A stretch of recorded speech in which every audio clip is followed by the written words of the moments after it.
Building a startup with a co-founder is a business relationship, and for every relationship, there's a purpose to it. There are terms to the relationship, either written or unwritten or unsaid. But because this is a business relationship, we advise that these terms are written, right?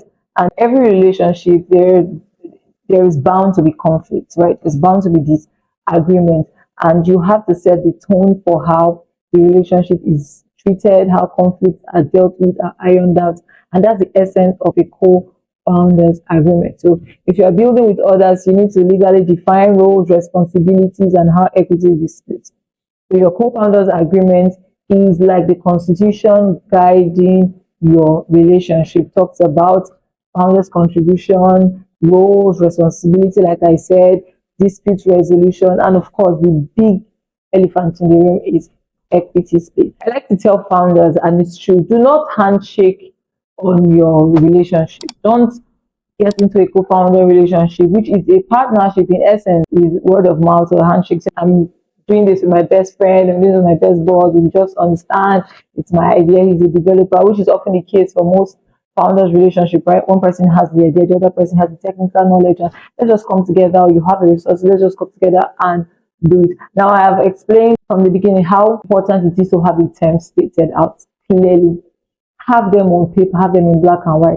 In the world of startups, in the world of business in general, have every discussion in black and white. So in the next few days, no person can stand up and say, I didn't say that, you didn't say that, you didn't mean that. Have everything in black and white. So you want to look at what are our contributions, right? Co-founder 1 is coming with the idea, co-founder 2, what's your contribution, co-founder 3. Now this is even the basis, this is the basic thing that makes a person qualified to be a co-founder. You don't just wake up and say, I want to co-found a startup with me. No, there's no sentiment here. You're about to build something valuable, right? The person must have something really essential that they are bringing on board, and it's pivotal to the growth of the startup for you to say you are going to be a co-founder, because there are other ways people can join your startup. They can be team members, they can be people that you are looking at employing, they could be third-party service providers that can pay you to do something for me. I don't have to make you a co-founder. If you are going to bring someone on board as a co-founder, then their contribution to that startup has to be really valuable. And the reason is they are going to co-own the company.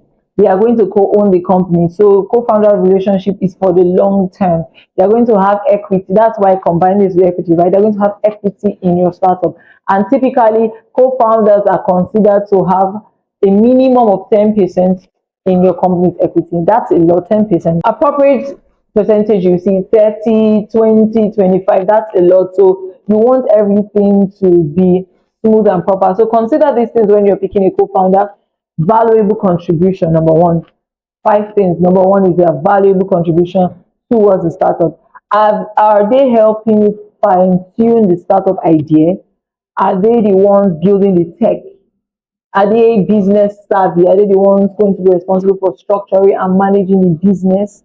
So valuable, what is core to the operation and growth of the startup. And secondly, you want to look at skill set and experience. What are their skill sets? What experience do they have? Has this person been in business for 10 years and I haven't? They have some experience that can help us.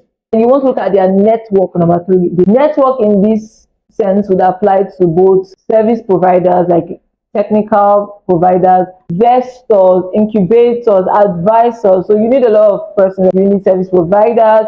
You need access. If you're going to be raising funds, you need access to investor network. So does this person have that network? You need to consider that also, because they'll be closing the gap for you.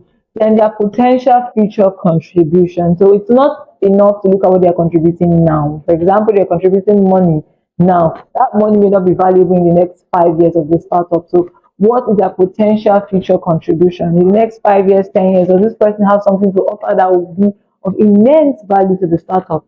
And lastly, you have to consider your ability to work together. Like I said, it is a relationship like any other. If you cannot coexist, it's going to break down.